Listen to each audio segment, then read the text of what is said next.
in any case, we will go through these directly, but then, we'll have a kind of general discussion of them after. All right, Luis, go ahead.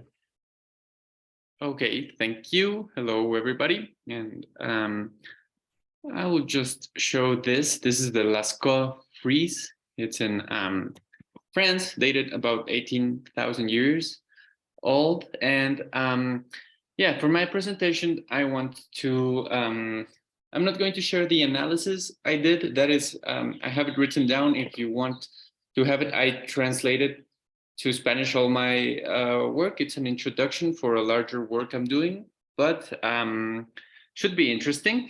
But now I want to talk about something particular that I found. So instead of going through the analysis of how this poem fits into the Girardian thesis, well, I just want to point out one thing. But first, while you're looking at this beautiful piece of human creation, I would like to read the poem. It's 1952, René Girard, and it says, "The unnameable beast. The unnameable beast brings up the rear of the graceful herd like a buffoon cyclops. 8 quibbles constitute her cloak, divide her madness. The beast burps piously in the rustic air. Her crammed and sagging sides are sore, will be rid of their gestation. From her Sabbath to her futile tusks, she is wrapped in fetidity. Thus appears to me in the Lascaux frieze our mother fantastically disguised, wisdom with her eyes full of tears." So, like I said, instead of trying to talking about how this poem fits into the Girardian logic, I want to talk about something specific that I think it's interesting that appears once we admit Girard's thesis, which is basically that community was founded with mimetic crisis and the sacrificial mechanism as conditions of possibility. So let's question what happens with the actual foundation and therefore the community, if that is the case. So at some point in the poem, the beast gives birth, becomes a mother, but it's not the first time she has done so. She has become a mother countless times, each time giving birth to a new order. Could we affirm then that this community, which stems from the sacrifice which was needed to stop the cycle of violence, is the same community that existed before? Can we really talk about a foundation if what is needed is constant reactualization? If in truth the beast is the mother of order, whom by rejecting we can only imitate in a fresh murder, the one that hides the previous one and the one that hides the inaugural one, we cannot affirm at any moment that something has been founded, because it would be to condemn it to staticity, to non-difference, and to non-return, which is the integral part of ritual. It's return, it's again and again. So without repetition, we have nothing. So we cannot have a foundation. If what's needed, it's constant update. Then what do we have? You can tell me, Luis, we do have society, institutions, law and order, both the show and the conceptually, and we do, yes, but where is it standing? Is it not flimsy? Are we not just still just a mimetic crisis away from a total annihilation like we've always been? So what I'm proposing, in the light of a conversation had by Blanchot and Nancy about community, is that the foundation is to be seen. The foundation is to come, a community which is constantly in the making, and the myth and ritual, but also all our newer institutions as their running blood, which like blood flows and nourishes, returns and replenishes itself to nourish once more. But there, in that unspeakable place where the community is and is not at the same time, lies the beast, with all its ambiguity, with all its ambivalence, very much like the cadavers of the countless quote unquote first victims, because each victim has always been the first victim each time, and each time a new community has risen. So what is constant is the beast. The beast is that which has always existed, the condition of possibility in all its ambiguity and in ambivalence. And that's where the community in making stands. Thank you for listening. Thanks very much. Do we have a volunteer to go next?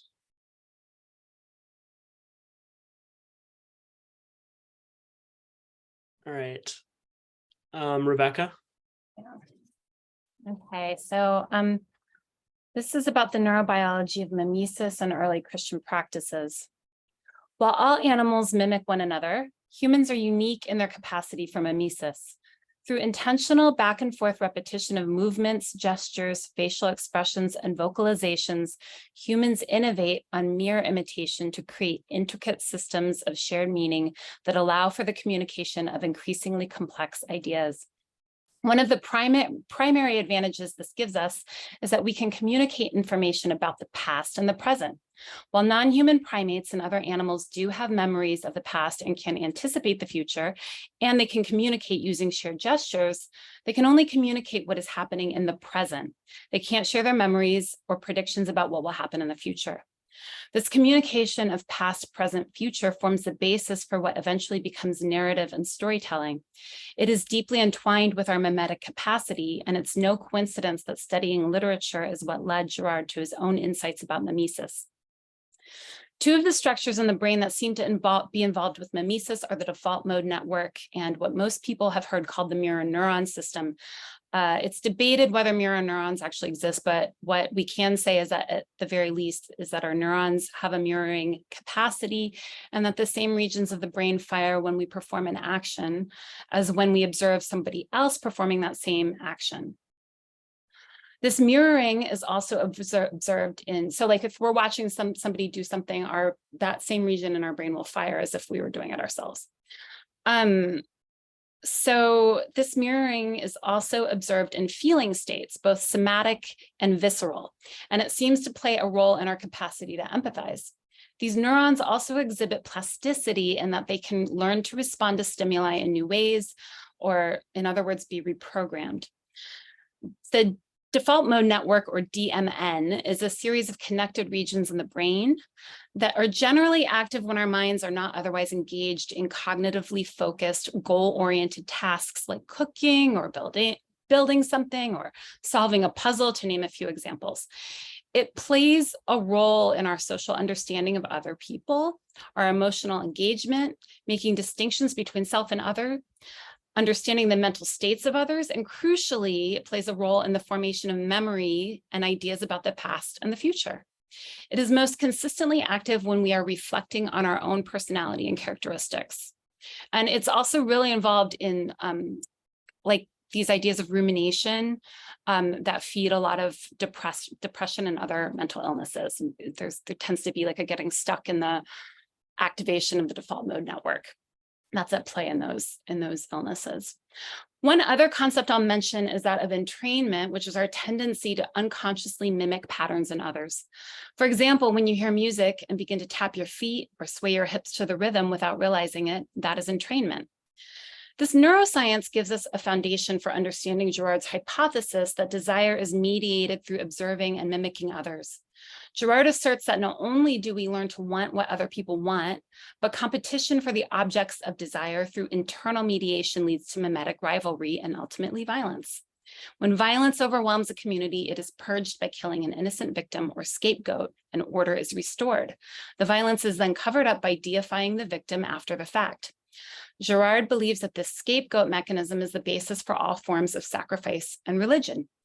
Girard sees Christianity as a religion that uniquely addresses mimetic violence by exposing the scapegoat mechanism, revealing the innocence of the scapegoat and the futility of violence. He sees this revelation as slowly working its way through human culture and understanding over the past 2,000 years. Yet he later acknowledges that the scapegoat revelation seems to be losing its effect, and that in and of itself does not seem to be enough to end violence.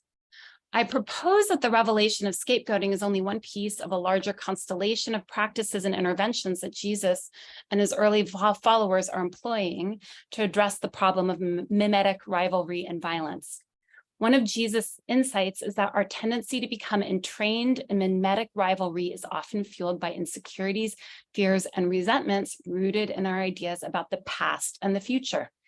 He's not the first person to note this, and it is perhaps more clearly articulated in Buddhism, but it is present in his teaching. In the Sermon on the Mount, for example, he exhorts his followers not to worry about the future. He says, "Therefore, I tell you, do not worry about your life, what you will eat or drink, or about your body, what you will wear. Therefore, do not worry about tomorrow, for tomorrow will worry about itself. Each day has enough trouble of its own." And one of his most repeated teachings is the admonishment to forgive again and again, which keeps people from getting stuck in stories about the past. Throughout the Gospels, Jesus is constantly calling people to metanoia, a Greek word that is often translated as repentance, that kind of indicates regret or penitence, but its literal meaning is to go beyond one's mind, indicating a change in thought patterns that leads to a change in behavior. St. Paul expresses a similar idea in his letter to the Romans when he prescribes an anakinosis, meaning renovation or renewal. He says, "Do not conform any longer to the patterning of this world, but be transformed by the renewing or anakinosis of your mind." We see mimetic rivalry pop up again and again in Paul's letters to various churches. It is clear he is trying to break down walls that keep people divided from one another and in relationships of inequality, as evidenced by his statement that in Christ there is neither Jew nor Greek, slave nor free, male nor female, but all are one in Christ Jesus. Yet this breakdown of social distinctions seems to produce lots of argument and rivalry, leading Paul to develop a metaphor of the church as a body with various parts. He says that each part is valuable and necessary, yet each has its own function. The head, he says, is Christ, and everyone else is equal. No part can live without the other. In this, we see him trying to reconcile the ideas of differentiation with equality and unity, and thus create a new pattern for social organization.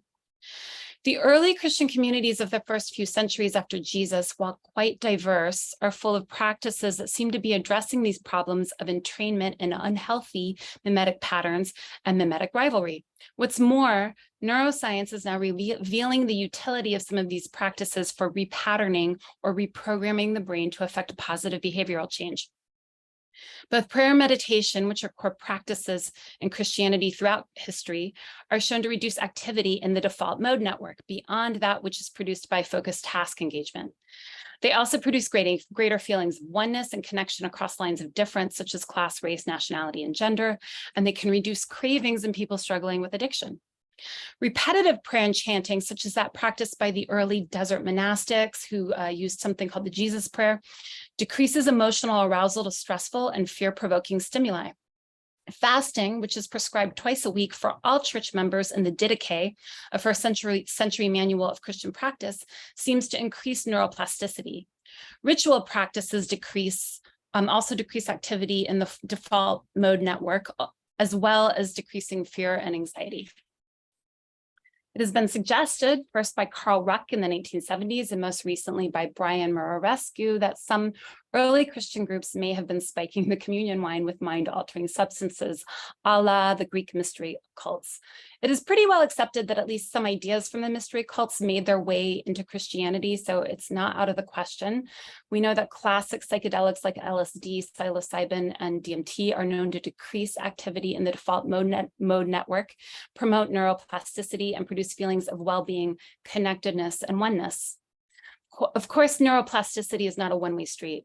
Any of these practices can lead to challenging and destabilizing experiences, as well as the uplifting ones. Just ask Jesus after he's been in the desert for 40 days. We know from psychedelic research that mindset is key when it comes to helping people navigate and integrate the experiences of liminal states. It may be that an overarching narrative of a God who is love, who is making all things and all people new, and who is drawing them together in an ultimate apokatastasis or reconciliation, help to promote a growth-oriented mindset, allowing people to persevere through challenges, consciously shape their neural repatterning, and contextualize their struggles in a larger story of hope. So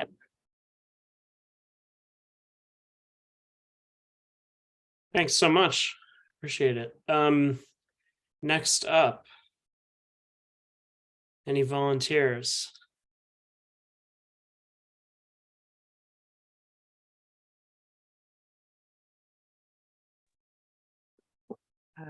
Okay, sorry. Great. Let me just pull up my thing here. Okay, so I wrote about what Madame Bovary tells us about contemporary relations between men and women in light of Girard's theory of triangular desire. So in his genre-defying first book, Deceit, Desire in the Novel, Self and Other Literary Structure, literary scholar and anthropologist René Girard describes the structure of desire as a triangular relation, finding a mediator or model between desiring subject and object. This triangular structure is what distinguishes human desire from animal appetite, insofar as desire is imitative or mimetic, while appetite is not.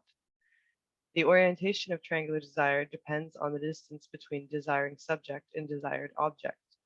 This distance is not necessarily physical or not only, but spiritual and insuperable. External mediation occurs when a model is distant from the desiring subject, whether metaphysically, as a character in a novel, or socially, as is regarded with a reverence that ensures there will be no rivalry between them. Meanwhile, internal mediation is the term Girard gives to desire that is inspired by a model of equal stature to the subject, who either already possesses or shares in the pursuit of the desired object, whether tangible or intangible, and is thus liable to produce a rivalry between subject and model. Girard finds primary illustrations of external mediation in Miguel de Cervantes' 17th century Spanish epic Don Quixote and Gustave Flaubert's ruthless 19th century model Madame Bovary. The latter tells the story of an unhappy marriage that ends in tragedy as a consequence of its heroine Emma Bovary's escapist tendencies, fueled by literary models. Emma attempts to elude the banalities of a bourgeois provincial life by emulating literary heroines and religious martyrs. Girard observes that her lifelong consumption of literature has destroyed her spontaneity and disabled her capacity to respond to automatic suggestion from within. Emma's externally mediated desire is readily observable at the ball, La Vaubyessard, where, as Girard notes, she comes face to face with her idols, the aristocratic Parisians, but is nevertheless removed from them by an insurmountable psychological distance. While she mimics them superficially, she does not share their thoughts or desires and so fails to become their rival. Girard's preoccupation with Emma Bovary's attempt to transcend the banalities of bourgeois provincial life via external mediation overlooks the illustration that the novel likewise provides for internal mediation in Emma's rivalry with men. This latter rivalrous dynamic between men and women of the same class colors not only the Bovary's marriage, but relations among the sexes broadly in the post-industrial period up to the present day. For instance, in the scene following the ball, we see Emma share the desire of a model in an instance of internal mediation. Emma will rival her husband Charles over possession of a silk-laden cigar box left behind by the Parisians. Rather than applauding his finding the box or sharing with him her reverence, Emma reacts combatively, first expressing incredulity that her husband should partake in a habit of her idols, and then hoarding the box for herself. In doing so, she embodies the observation made by the priest and intellectual Ivan Illich in his 1980 book, Gender, that while the asymmetry between genders has always inspired awe, the hierarchic distribution of power among theoretical equals inspires envy. In relation to the men of her class, Emma is either submissive and reverent, living vicariously through them, as she does in relation to her lover Rodolphe, or with the kind of impotent hatred that she continuously exhibits towards her husband Charles. While Emma emulates superficial characteristics of her models who are male, parading down the street with a lover, smoking a cigar, wearing a tight waistcoat, looking like a man, she also shares their thoughts and desires, and is therefore a viable rival to her models in pursuit of a desired object. This fact is no more explicit than when her second lover Léon infamously becomes her mistress rather than she his. Naturally, Emma's husband Charles is her male rival par excellence, for he not only fails to achieve the masculine ideal through which she might live vicariously, but also poses the greatest obstacle to her pursuit of her desires, and is therefore, by Girard's estimation, a true object of hatred. That Charles does not explore each passion in every kingdom or feast upon the most exotic pleasures is evidence to Emma of his singular mediocrity and adds insult to the injury of her relative oppression. No doubt Emma's male contemporaries enjoy a mobility and moral impunity women are denied, and yet this longer leash fails to deliver them from their own calamitous desires. No character in Madame Bovary evades triangular desire. Not her father, who lives beyond his means, not her father-in-law, whose youthful libertinism concluded in his retreating from the world, jealous of everybody, not her lover Rodolphe, whose insatiability keeps him on the run, not her lover Léon, whose sojourn in Paris for law school nevertheless failed to save him from Emma's rapture, and least of all her husband Charles, who will follow Emma down her morbid trajectory. One need not look further for proof of the indiscriminate nature of mimetic desire and its consequences than the conclusion to Madame Bovary, in which Emma swallows arsenic and Charles is left in ruin. Emma is to Charles what Rodolphe is to Emma, a perceived redress for an underwhelming life. And in their respective experiences of Bovaryism, the psychological phenomenon coined by Jules Gaultier after Emma Bovary's experience, just see themselves as they are not, they will each find disaster. While there is little use to quantifying or comparing experiences of suffering, Emma herself could not be counted on to pronounce death a worse fate than lost illusions. Girard observes the mimesis precipitated by the phenomenon of widespread chivalric literature that characterized the psychologies of both Don Quixote and Emma Bovary was owed to the invention of the printing press. Today, amidst the proliferation of communication technologies, models abound, before which men and women find themselves helpless to extricate themselves, becoming trapped in systems of triangular desire. That's it. Thanks very much. All right, we have yet to hear from Khalil, JR, and Ben. So who would like to pick up at this point? I can. Great, thank you. I'm sick, but it doesn't matter because we're virtual. So I had something very, very simple to talk about, just to throw out there from my own research, and that is I've studied a philosophical and religious school called the Traditionalist School, with roots in the early 1900s, late 1800s. The primary patriarchs, and they are mostly men, of this school are René Guénon, who's a French kind of pseudo Orientalist, and Julius Evola and Fridtjof Schoen. Julius Evola is known for anyone who kind of follows extreme right circles. I don't know if that's the sort of thing you all do. But what struck me about this when we were studying and learning about Girard is that there are a lot of points of divergence between what Girard has to say and the Traditionalist school, but there are a couple strange moments of resonance as well. What traditionalism claims to do, it should have a different name. The name sounds very familiar, but it's actually something quite strange. What it claims to do is to discover a sort of archaic religious truth that existed prior to all major world religions. When exactly is never really specified, but sometime before literacy, because the arrival of literacy was a token of its decline and the loss of that tradition. But ages and ages ago, there was a perfect, true, and real religion, and as time goes on, its insights have been forgotten. And you can gain glimpses of that true religion if you focus and study certain religious practices in some way, typically the esoteric and mystical branches of some of the major world religions. But Hinduism is one of the best, and its calling card is really its antiquity. The fact that Hinduism has been practiced for such a long time in an unbroken tradition is one reason why traditionalists considered it to be superior to others in capturing and incubating some of those archaic myths. So what exactly is it? I'll do a quick screen share. There are lots of things that could be said, but whenever I talk about traditionalism, I focus on two intertwining ideas.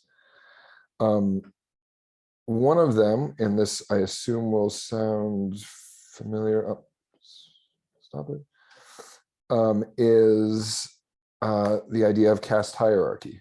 And traditionalism claims that this idea can be found in a lot of different places, and indeed it can, especially in Indo-European pre-monotheistic religions. And the basic belief being that a virtuous, well-ordered society will have this particular arrangement, this hierarchy. You'll have priests on top of warriors, on top of merchants and slaves. Embedded in this hierarchy is an opposition between immateriality with priests and ultimate materiality with slaves, those who work with their bodies versus those who turn their gazes upward toward immaterial things in the sky. Merchants and warriors being degrees of that. It's also an opposition between quantity and quality, with slaves representing a mass of society and priests representing a small elite. Embedded in this also is a value for hierarchy itself, that a virtuous society will have boundaries between different types of people, and those boundaries are allowed to persist. Jeff talked about cyclic time in his last podcast for us, and that also is the other idea that I think is worth highlighting with traditionalism. They also say, if you look back at all these old pre-monotheistic Indo-European religions, that you see a belief in cyclic as opposed to linear time, something that ostensibly arrived with the Judeo-Christian eschatology. But it was a particular type of cyclicality in those cases. It went from a golden age to a silver to a bronze to a dark. That may seem like a very simple thing, but there's a lot embedded in that idea. One of them is that for almost all of our existence, our society is headed downward, and things are in some way getting worse. We move from golden to dark, and not necessarily in the opposite direction, save for one moment, save for a cataclysmic split between the dark and the golden age, when this process of decline culminates and we are reset into something that is good, and decline begins again, on and on and on. It's cyclical. Yes, it's a process of moving away from and back to virtue, always, albeit somewhat unevenly and abruptly. But it also means that the past is never really past. It's always there for you. And the only way, it also sets you up to almost relish destruction and badness. Because as time goes on, the one thing that is going to deliver you back, return you to gold, is darkness. The two are interlinked. Hence some of the later political applications of this idea. So what I wanted to bring out here is that the hierarchy in a lot of these cases interacts with the time cycle, such that in a golden era, the hierarchy is intact. But as time moves forward, the age of the priest and the age of a complete hierarchy slowly disintegrates. The Silver Age is the age of warriors. When theocracy gives way to military states, when aesthetics in society will move from priestly and religious to honor-based. In a Bronze Age, that entire hierarchy starts to collapse, and you only have a two-part hierarchy. Priests and warriors don't really exist. They're only costume versions of the other classes. Kleptocracy attends the Bronze Age, when a value for money becomes the only thing beyond the body that is worth pursuing. And finally, in the Dark Age, we have the age of slaves, and also an age when hierarchy itself is disintegrated. For political traditionalists, the hallmark of this is the arrival of both communism and democracy, the two of them being flip sides, essentially of the same coin, where politics, society, culture, power are associated with quantities of bodies. And that's what it's all about, and nothing else really exists. It's also this last stage when they see cataclysm coming and ultimate destruction. So I said I had a pretty simple point to make about this, and I imagine, since we've all been reading this stuff, that you know what it is. Embedded in all that stuff about hierarchies and time cycles and whatnot is a claim from these old traditionalists that a prelude to a moment of supreme destruction is going to be the undifferentiation of the world, that we will find ourselves in a place of sameness. Applications of that politically, which I wrote about a couple years back, include critiques of feminism, of immigration, of globalization, of US what would we call it? Global finance, of the Chinese Communist Party, all these forces that are borderless, that seem to erase differences between people, are almost assumed to co-occur with a moment of treachery and danger. So I just thought of all the differences with Girard that one could find, there's that one little interesting moment of resonance, a condemnation of sameness. So thank you all. Thank you. All right, down to two more between Khalil and JR. Who would like to go now? Who would like to go last? All right, Khalil has put his hand up, so. Okay, let me share my screen.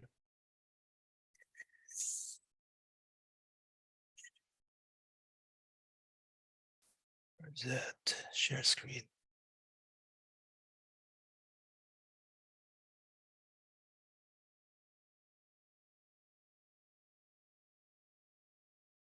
All right.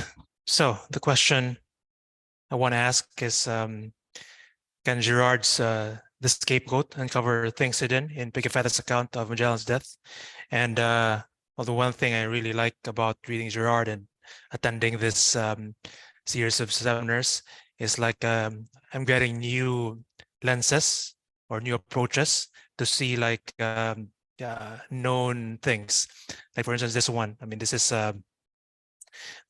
essentially the mission to Mars of the 16th century, and Magellan was like a combination of like Elon Musk and Jocko Willink or something like that. It's a very interesting character. It happened between 1590 and 1522, and the popular book retelling of this is like this book by Bergreen entitled "Over the Edge of the World," and this is how he describes Magellan. The original book was pretty famous during his time. It made the author famous. It was used by Shakespeare. Gabriel Garcia Marquez calls it, like it contained the seeds of the present day novels.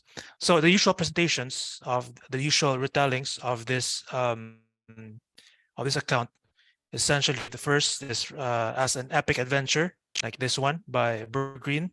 Is the usual presentation of this account. If you grew up in the Philippines, you would be familiar with two other angles. One is like from the point of view of Philippine nationalism, it's usually presented as the victory against the colonialist. Magellan died in the island of Mactan, and then so one of the national heroes here is Lapu-Lapu, who appears in the accounts, but not directly.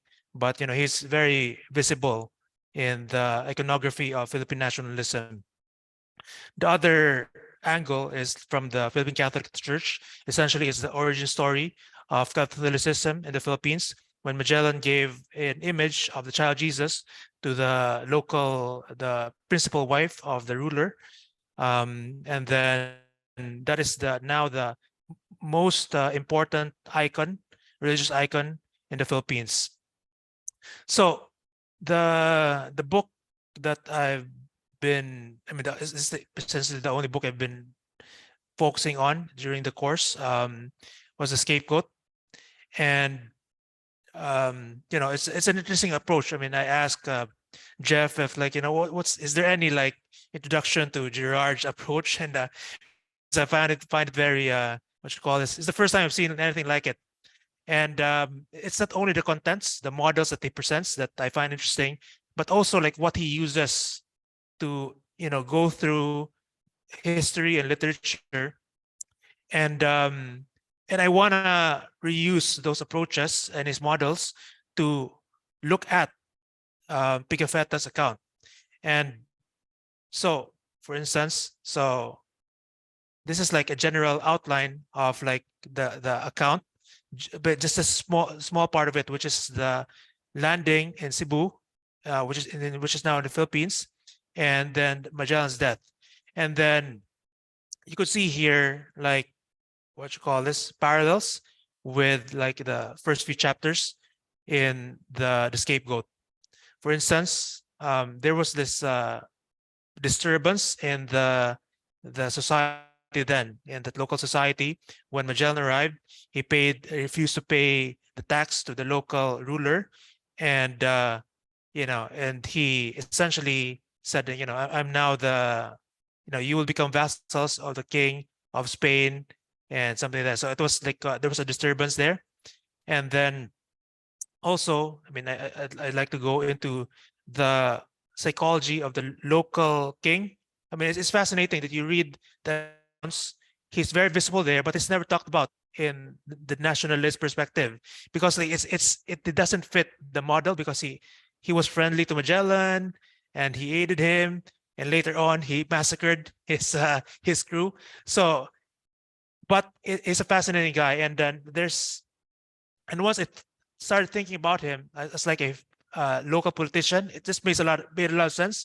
His playbook made a lot of sense, and there's actually a body of literature about that kind of archetype, which is the Austronesian big man. So I'm going to go into the literature, and then Ferdinand Magellan as well. It's like a parallel to this guy. It's like both charismatic and ruthless. And I want to go into the psychology and the sociology of the conquistador.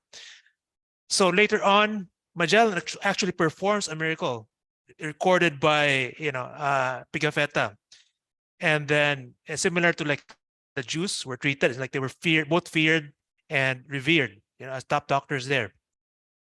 So through a series of like, so it's the Pigafetta records what he was told by the locals, but if you think about them as politicians, it might have been like a setup where Magellan fights for them in this battle where he is killed. And in that, he is actually killed not by this other king, but by a mob. And his corpse is kept as a trophy, perhaps like deification or something like that. And then he was not only the only scapegoat. The rest of the crew were invited by their ally, the king, Rahawamabon, and then they were all massacred. So except the priest and the interpreter, who was a Malay guy. So in the next few months, I'll be working on, like, first I'll do an essay on this presentation, and then I'll read up on the Austronesian big man, the Christian conquistador, and then I'm hoping to find there, like, what's the difference? Because this is like there's this Christianized power player versus like this pagan power player. So could we really see what Girard says is the difference, which is like their view of sacrifice and perhaps self-sacrifice? I want to create a paper to submit in Luke Burgess's conference, which is due this June.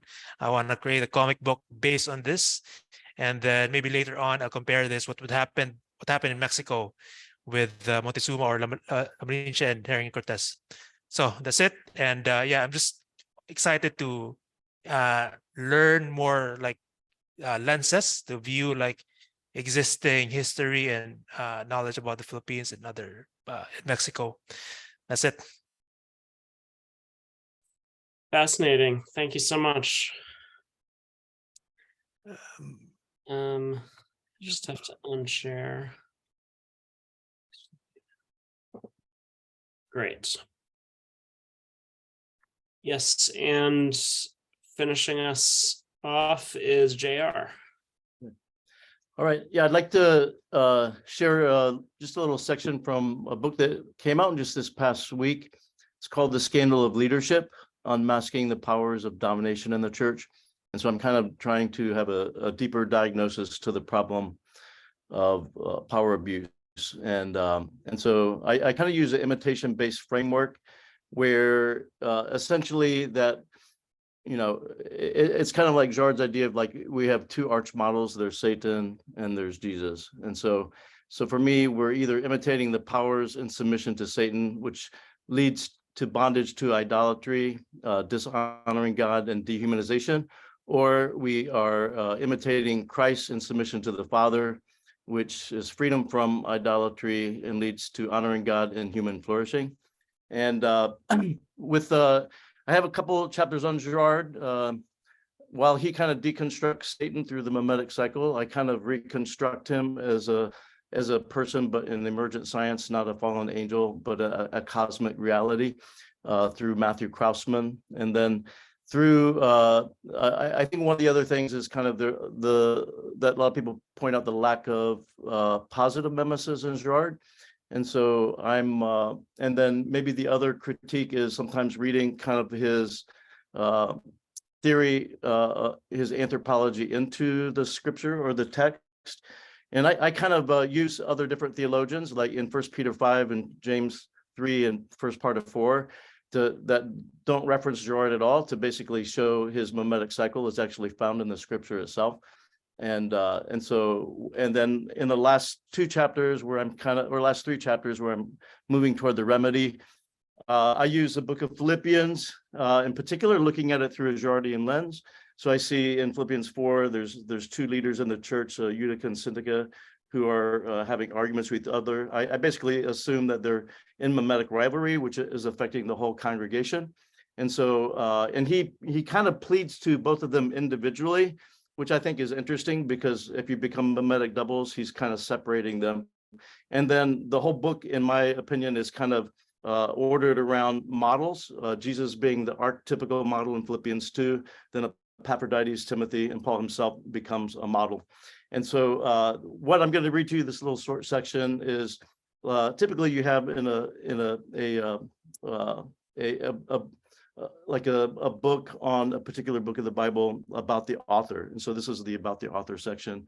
And I think you'll see some of the Girardian way I'm reading it in this way. So the letter of Philippians is considered to be one of the undisputed letters of the Apostle Paul. Although not many argue against his authorship, it's not uncommon for scholars, philosophers, theologians, playwrights, historians, filmmakers, feminists, and writers to scapegoat the Apostle Paul for his ideas. Though many in history have sought to scapegoat him, the criticisms are often built upon their interpretation of his ideas rather than his intent in the writings. I certainly have been skeptical of his writings at different seasons in my life, but when I've tried to scapegoat Paul, it was often my misconceptions of his ideas and thoughts that I was scapegoating. Even the Apostle Peter found some of his letters hard to understand. Theologians such as N.T. Wright, Michael Gorman, Robert Hamerton Kelly, and others have been instrumental dialogue partners regarding Paul. Wright helped alleviate some of my own trepidation regarding Paul's writings with his counsel to interpret Paul through Jesus prior to interpreting Jesus through Paul. Whether we seek to scapegoat Paul or consider him a theological hero, most agree that Paul experienced a radical transformation in his life. Saul, before his name was changed to Paul, experienced a conversion on the road to Damascus. He was made blind in order to see how his understanding of God through his interpretation of scripture made him captive to sacred violence, which he used to justify his participation in profound violence against the early church. Paul believed he was on God's mission based on God's word, but during his conversion, he discovered he was persecuting Christ. As I discussed in chapter 6 and 7, Girard makes the case that whenever we get caught in the mimetic cycle, justifying our violence against another group through the scapegoat mechanism, we can be confident that we have become captive to ideology and fall into the schemes of the devil. Succumbing to an ideological reading of scripture is a temptation we all face. As I noted in chapter 10, an ideological reading of scripture was the third temptation Jesus successfully overcame, the religious temptation. Jesus' strongest rebukes came to religious leaders who claimed to speak for God and yet excluded people from God's universal love. We learn from the life of Jesus that God is a nonviolent God who comes to save us from the historical cycle of violence in which we scapegoat the other and justify ourselves through our own sense of righteousness. As I stated in the introduction to this chapter, individuals form their identities through the groups in which they find their greatest sense of belonging. We have seen throughout history that groups, countries, and institutions establish their fragmented identities based upon making other groups the enemy. But whenever we establish our sense of identity over and against another group, we can be sure we have left the path of Jesus, who became the forgiving victim in order that we no longer need to scapegoat others and justify our use of violence against the other. In his conversion, Paul came to understand this. He wrote the letter to the Philippians from prison and demonstrated his love to those who unjustly threw him in jail. Paul learned enemy love and was able to withstand an incredible amount of violence through his union with Christ. In fact, the suffering he experienced at the hand of others seemed to be redeemed through his aesthetic experience with Christ. After Paul's conversion, he started to live differently. He could no longer kill his enemy in the name of God. His 3 days of blindness helped him to recognize his complicity to violence, as well as a universal complicity to violence that we all share. As a founder of the church in Philippi, Paul wanted to help the church understand that if they were to fully take hold of their identities as citizens in heaven, their sense of being and belonging could have no other foundation than the forgiving victim, Jesus Christ. At the time of this writing, Russia is in the throes of invading Ukraine, and the world is watching the unfolding events with horror. I recently spoke to Ruslan, one of my many Ukrainian friends. Ruslan was forced to send his wife and 2 children to Poland for their safety, but he was unable to join them because Ukrainian men between the ages of 18 and 60 are required by law to stay. Ruslan shared with me some of the evils he and his friends were facing, including the wild dogs that were beginning to eat the fleshes of the face of the dead left to rot in the streets. They feared that those dogs could become accustomed to eating human flesh and their hunger start to attack living people. Despite being a firsthand witness to such atrocities on his doorstep, after listening to what President Vladimir Putin was saying to the Russian people only a few times, Ruslan found himself trusting what Putin had to say. He was convinced that if he listened to this propaganda long enough, he would believe Putin 100%. This is a power of propaganda. It keeps us in the mimetic cycle in which we build our sense of identity around a common enemy. Ruslan found himself with nowhere to belong, confused about what to do, and confused about his identity. He didn't want to enlist in the Ukrainian army because he believes that according to the scripture and the life of Jesus, it's not right to kill. But to be accepted as one of his people during this time, killing is necessary. In fact, in our dominant Western culture, it would be considered the honorable thing to do. Our place of belonging determines our identity and rationality.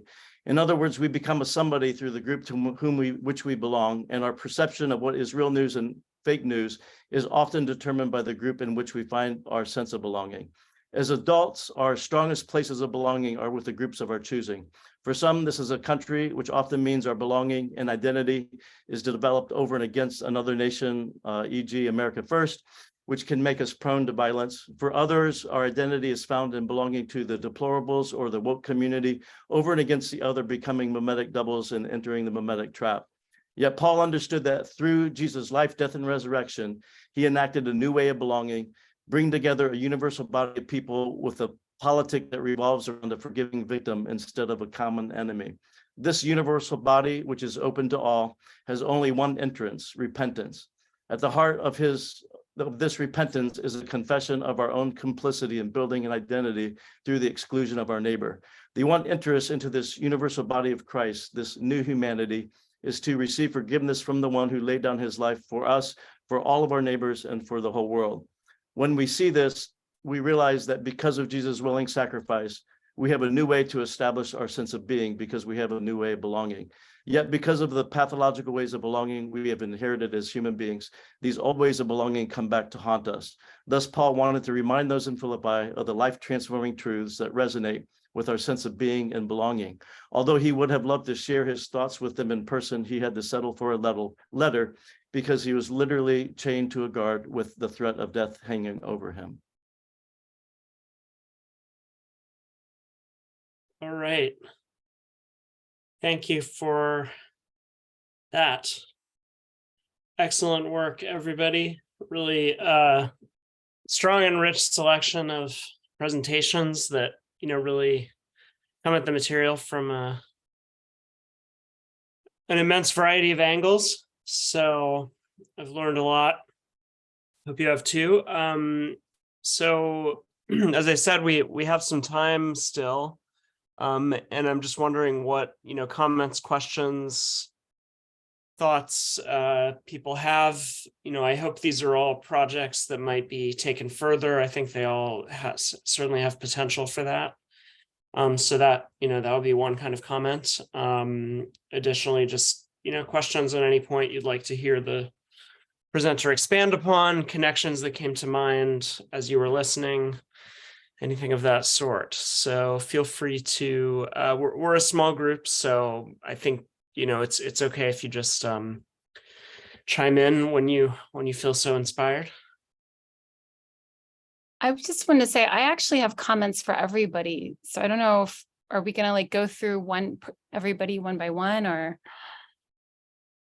I was leaving it pretty free form. I think, I would just say, why, if you've got comments to give, then why don't you maybe just offer them? Sure.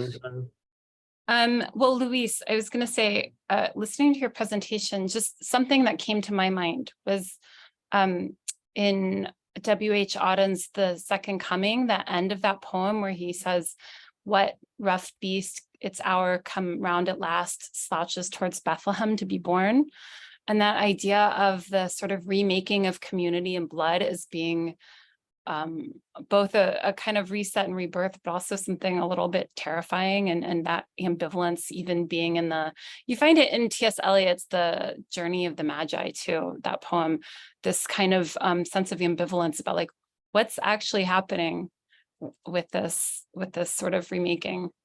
So anyway, that's just kind of felt like a connection. Thank you. Could you tell me the name of the T.S. Eliot poem? Yeah, I think is it The Journey of the Magi? It's his poem about the Magi. If you Google T.S. Eliot, the Magi, it'll come up. It might have a different title that I can't remember. Yeah, thank you. I'm Sure. actually like trying to get like all of the things that talk about these unnameable beasts in order to continue with my project. Thank you. Yeah.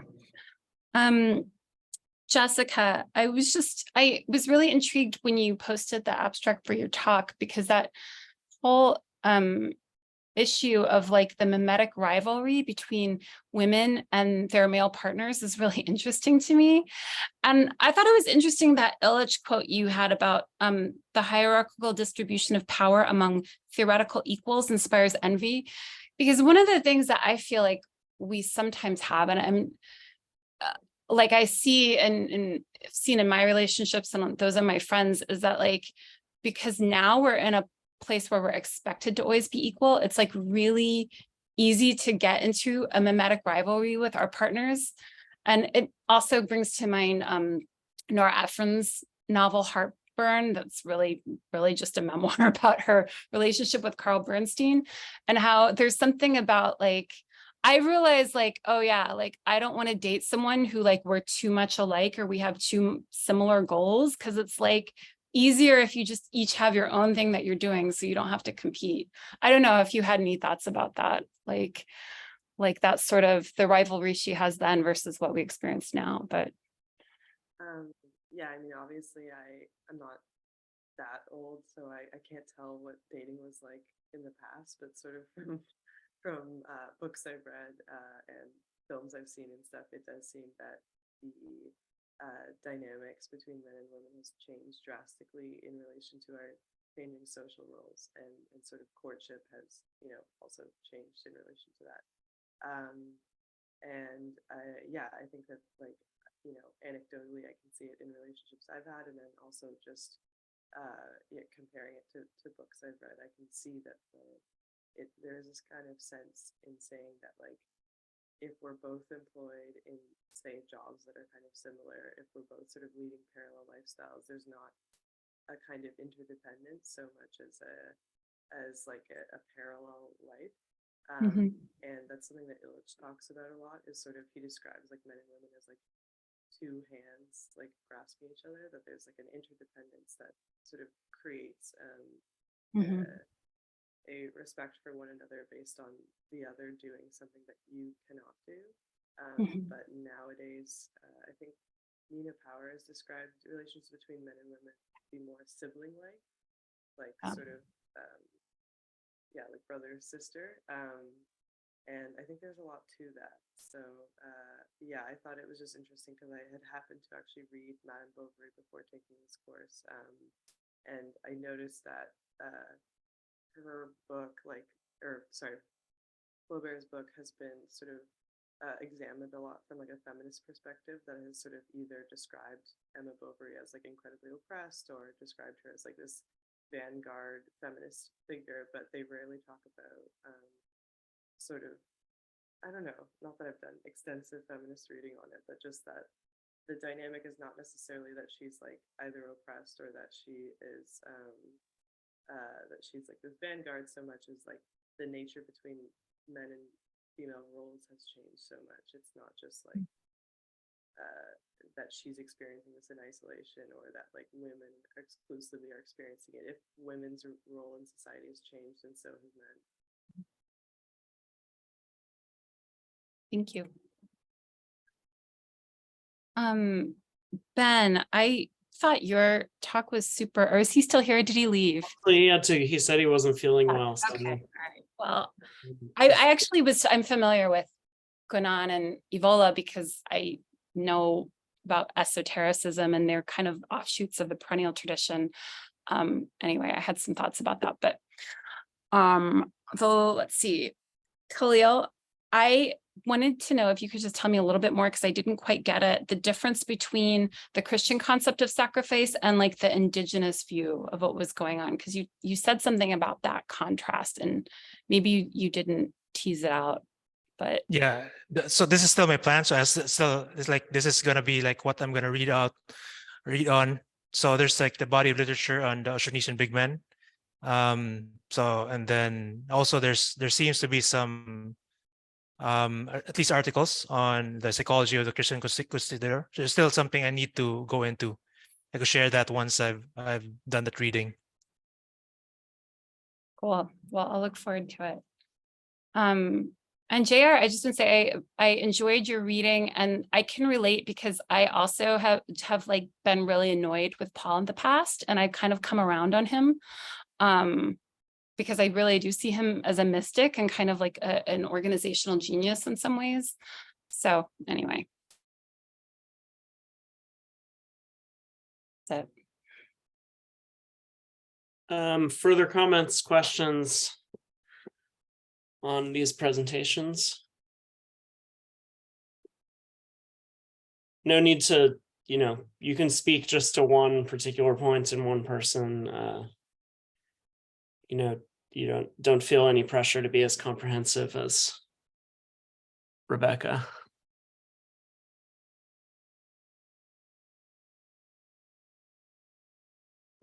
All right, well, I mean, on my own side, yeah, I these, as I said, these are all very rich.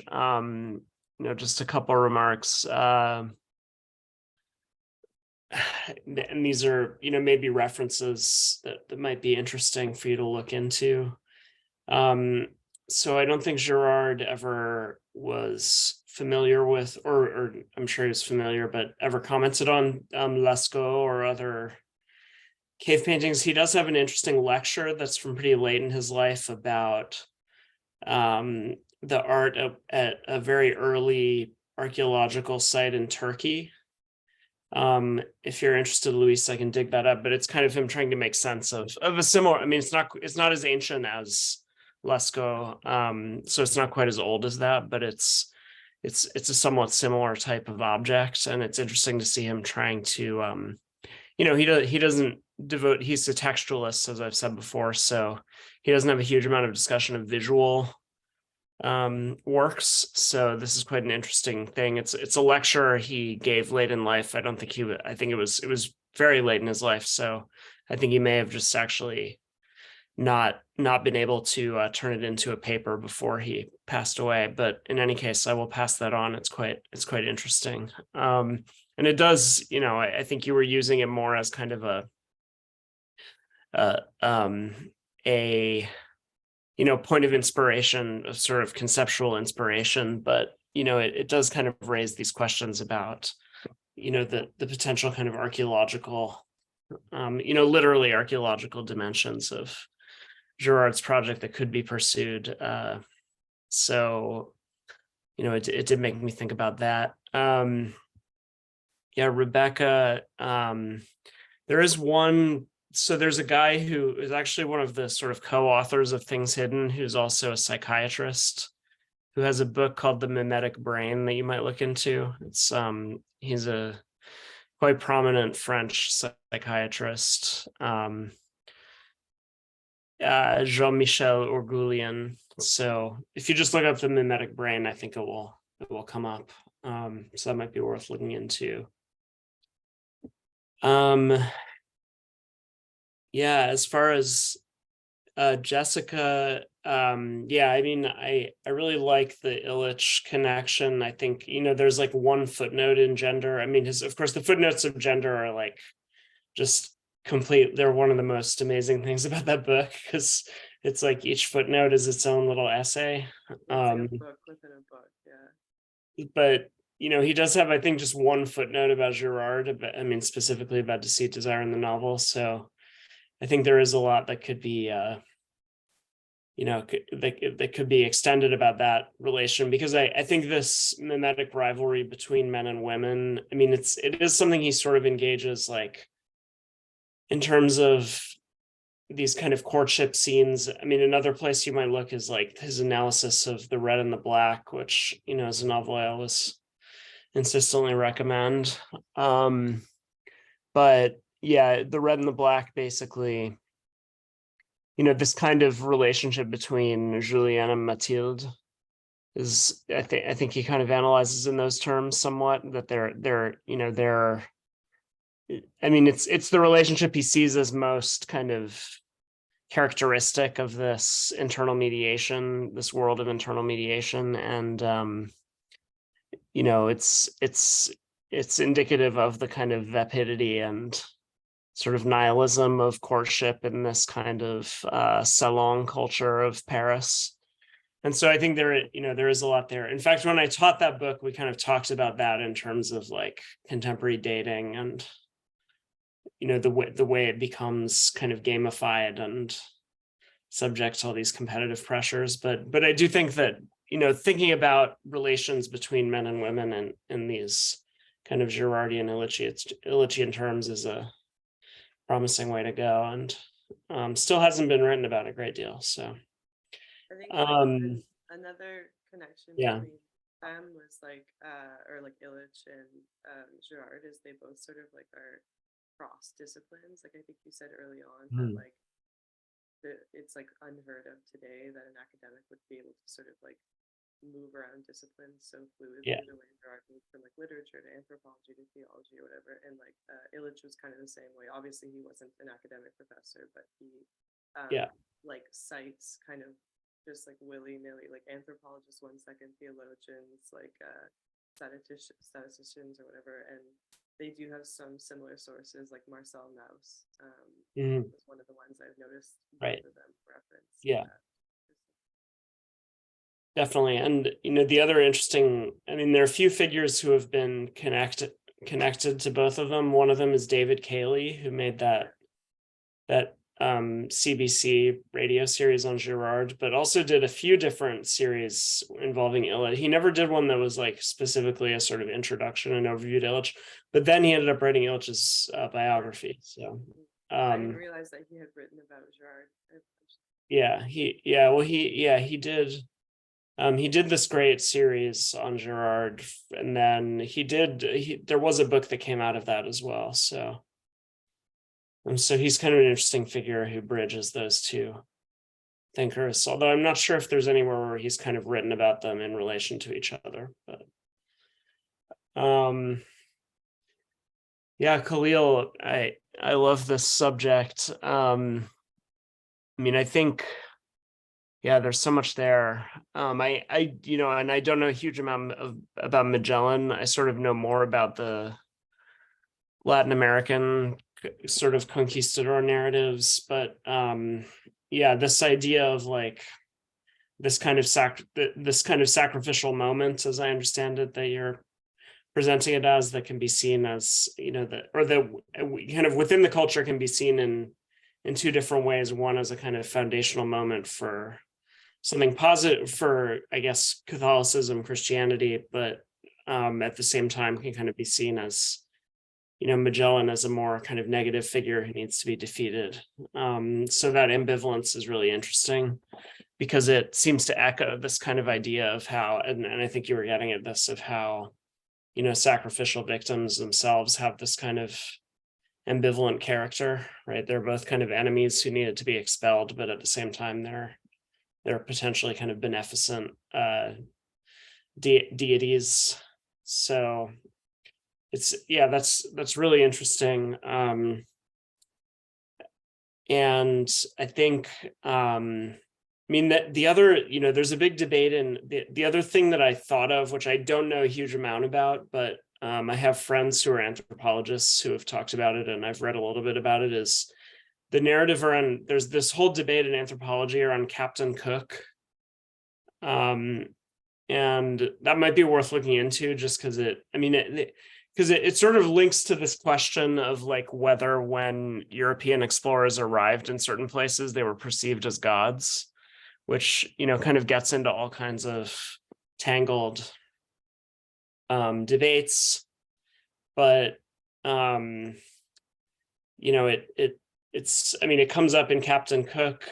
I mean, Luis is in Mexico, so I don't know if he has any thoughts on this, but it certainly comes up in discussions about the conquest of Mexico. You know, whether Cortez was perceived as the return of Quetzalcoatl, I think, is one of the narratives that goes around, or one of the debates that's been had. So, you know, there's a lot that's kind of interesting in that.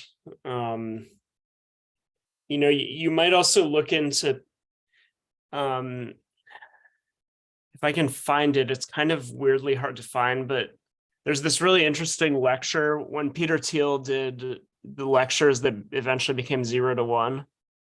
He has this really interesting lecture about how the dynamics in various contexts, I mean, particularly in like the modern business world, kind of echo these archaic dynamics. So just because you compared Magellan to Elon Musk, like it might be worth looking at that, but it's a little bit hard to find. I'll try to dig it up in a minute. Is it the Blake Masters notes? Yeah, exactly. It's one of the lectures, and a lot of this material didn't make it into 0 to 1 because I think it was like a little too weird, but it's really interesting. It's the one about founders, I think. But so I think that question of like, what is the founder, what is the founding figure, you know, and he addresses the way that they're these kind of ambivalent, like dual figures.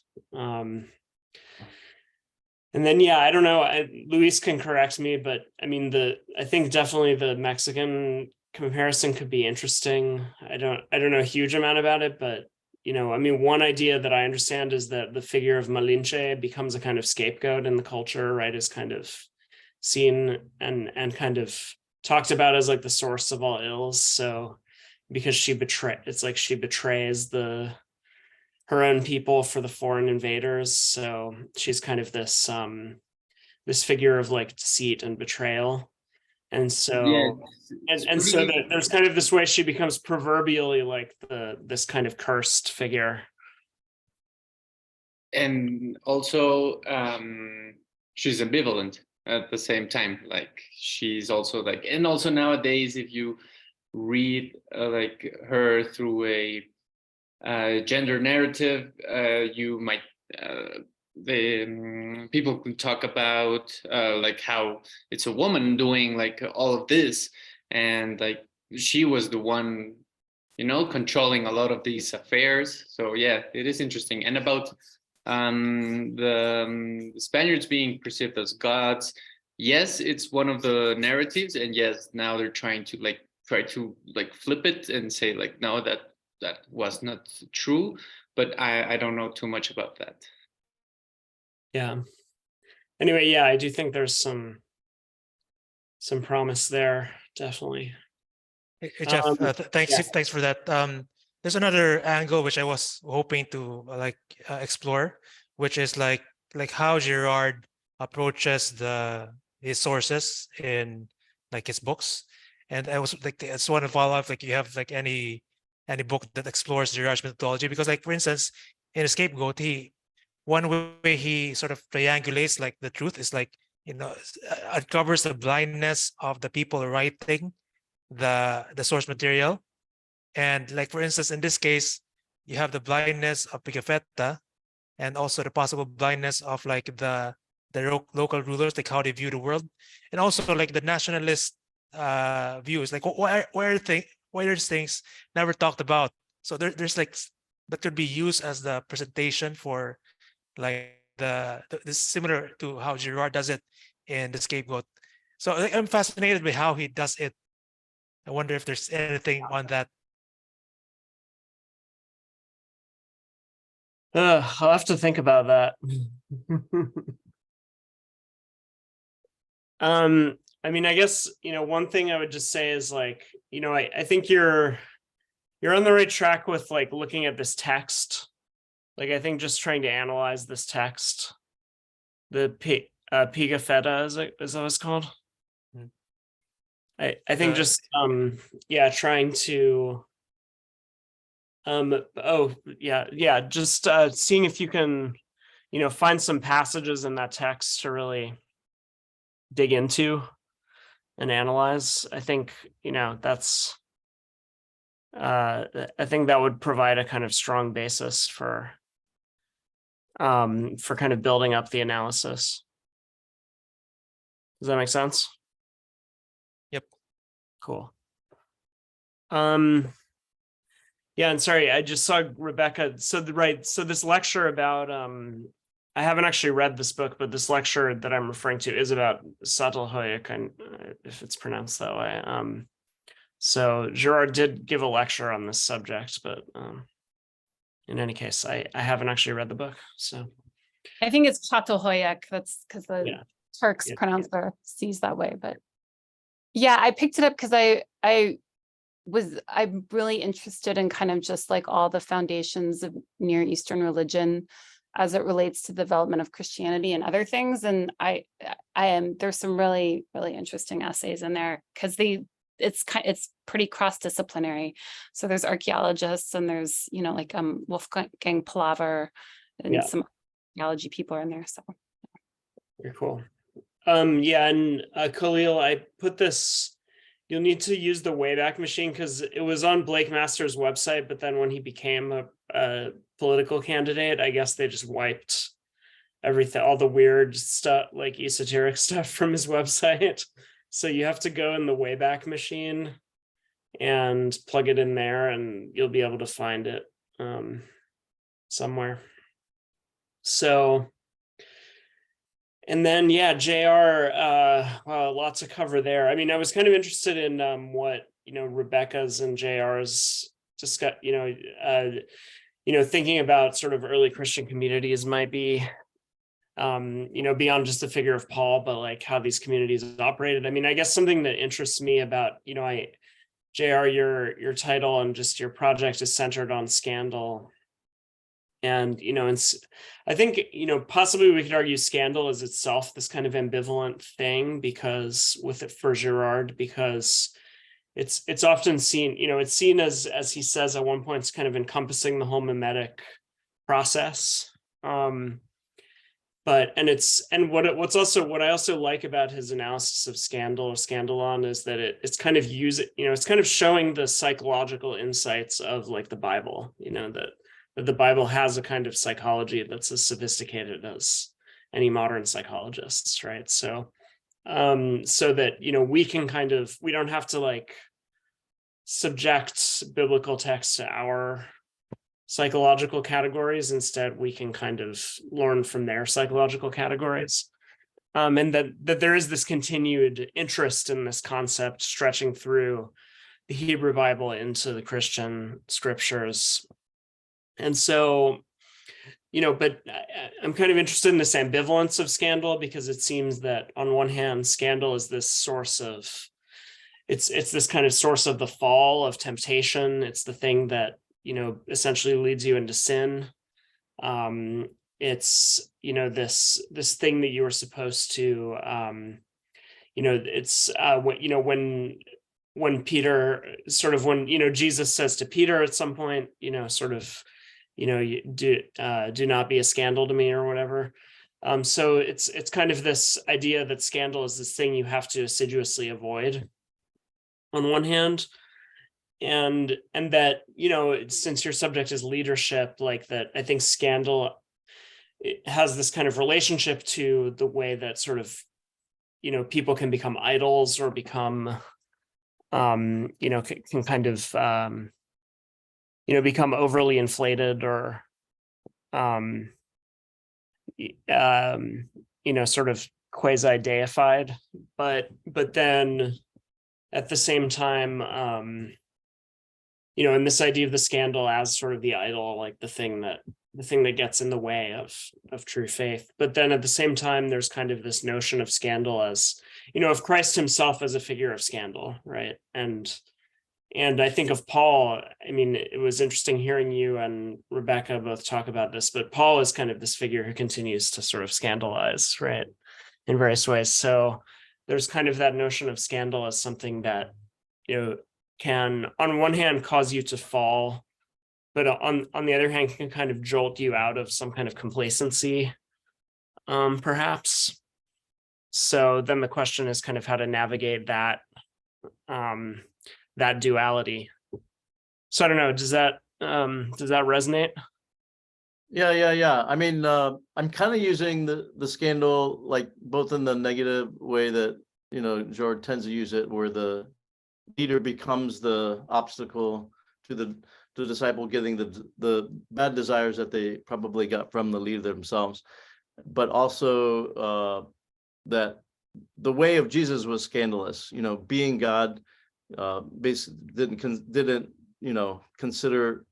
didn't use that for his own exploitation, but became a human and a slave.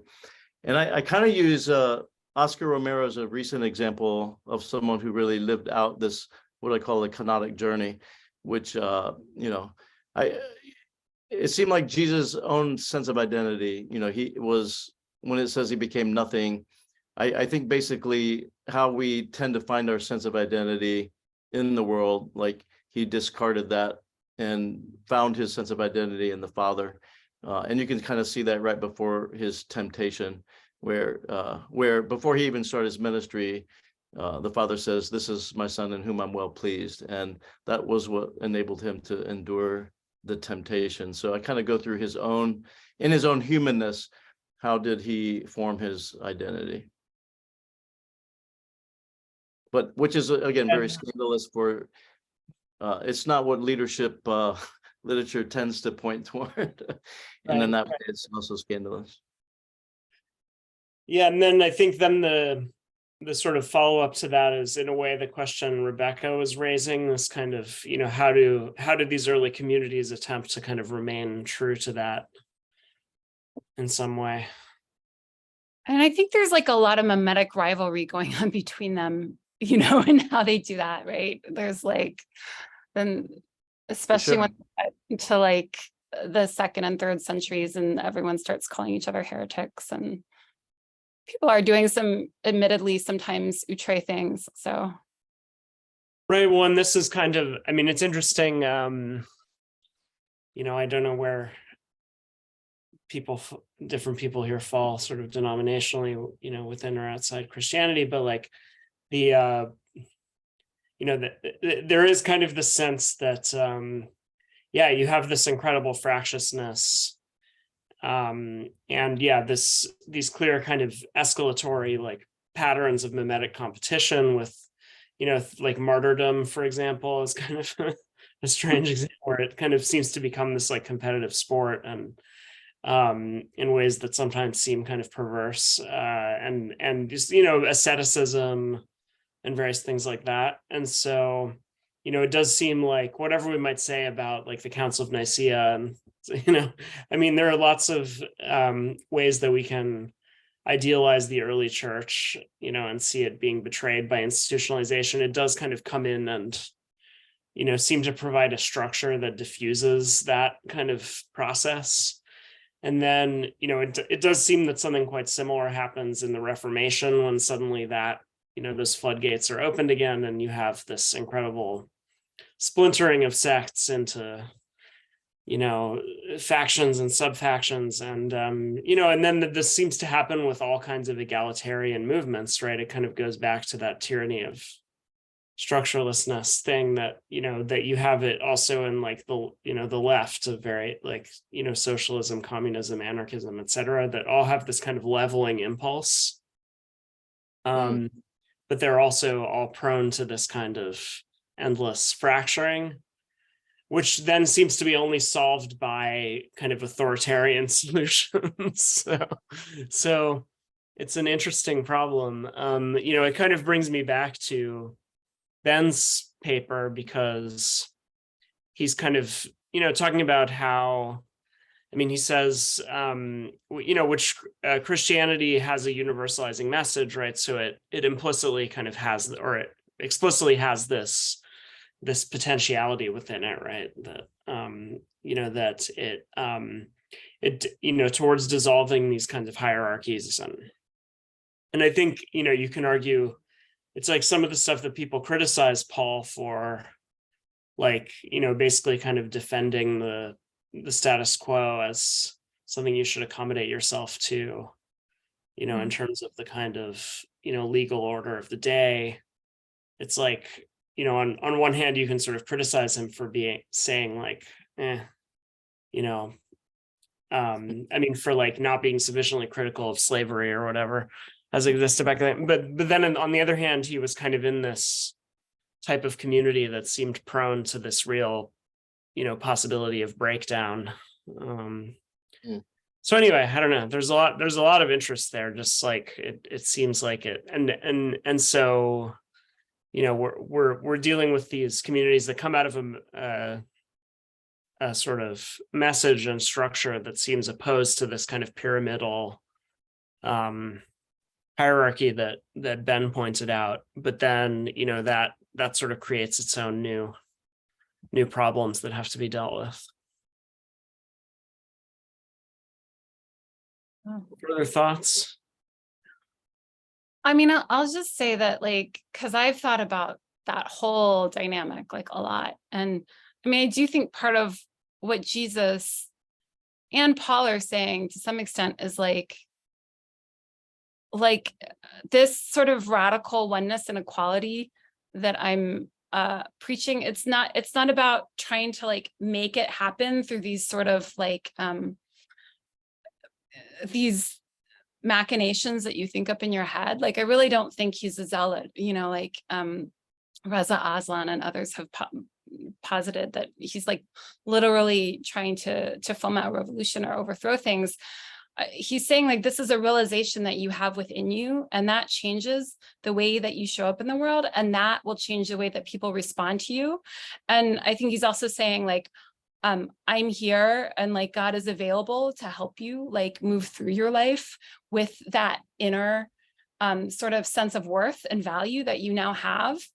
And things will begin to change, like it doesn't mean that you never take any action to change things, but this idea that we've got to like make everything fit our like pure ideal of equality right here and right now is like, it's like not really the point, And I mean, I think there's something too about the idea of like where he says be in the world but not of it. It's like, yeah, you're always going to have to deal with this stuff. Like it's just always going to come back around. You're always going to have poor people, like but it's more about how you show up and move through in the midst of it, right? And that you have access to a kind of higher wisdom that allows you to do that. So that's just my perspective.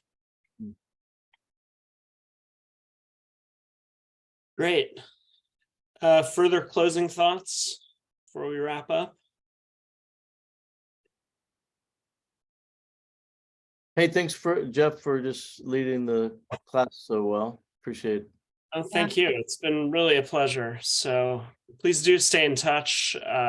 Keep me posted on what you're doing. Hopefully everybody knows how to contact me.